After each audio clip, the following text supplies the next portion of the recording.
Hi, my name's Chris Scott and I'm here with Abbie Bennington. How are you, Abbie? I'm good, thank you, Chris. We're going to be talking about the white wines of Rioja.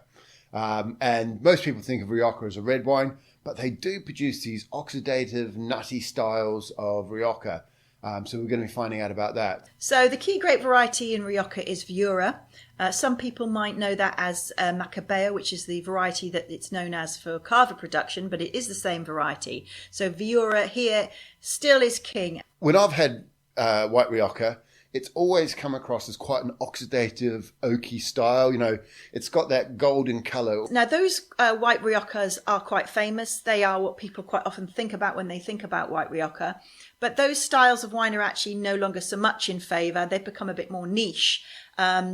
Those are wines which have had extended periods of aging, extended periods of some oxidation, and as I say, Viura remains the dominant varietal.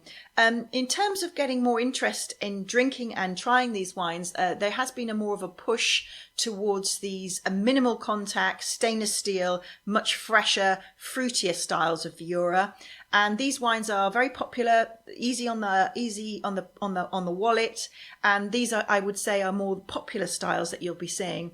The third style is also you do get some barrel fermented white Riojas.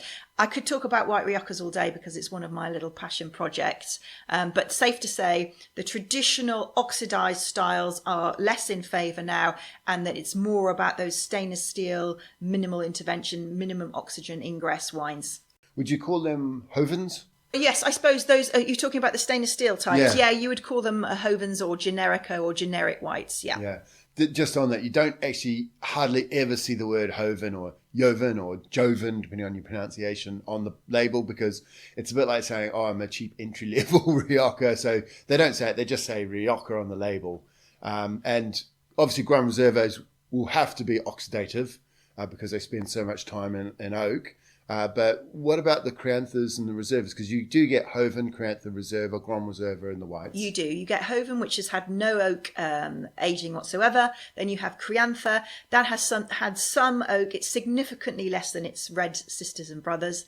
A little bit of oak aging, but also minimum time in bottle.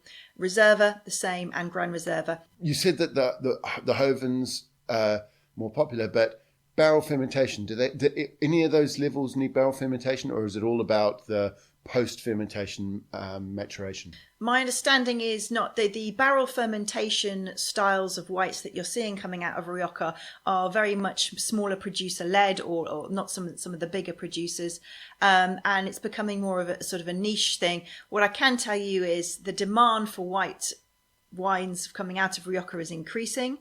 Producers are struggling to find the vineyards. There was a big pull, so there's a lot of white varieties which were pulled up. But certainly playing around with either barrel fermentation or even glass fermentation is something that some of the smaller producers are doing in an effort to kind of cross the difference between those nutty oxidized styles and those very, very super lean, clean stainless steel varietals. And lastly, obviously you've got three sub-regions, Alta, Alvisa and Rioja Oriental. Alta and Alvisa hold on to their acidity. Normally with white wines, I think of white wines needing acidity. Is Viura popular in any particular region? I would say that Viura is the white grape variety that dominates most regions. There are other varietals, which Maturana Blanca, Garnacha Blanca, which is the mutation of Garnacha. But still, Viura seems to be the most dominant grape variety that's grown across the board. Excellent. All right then. Cheers. Cheers. Good drinking.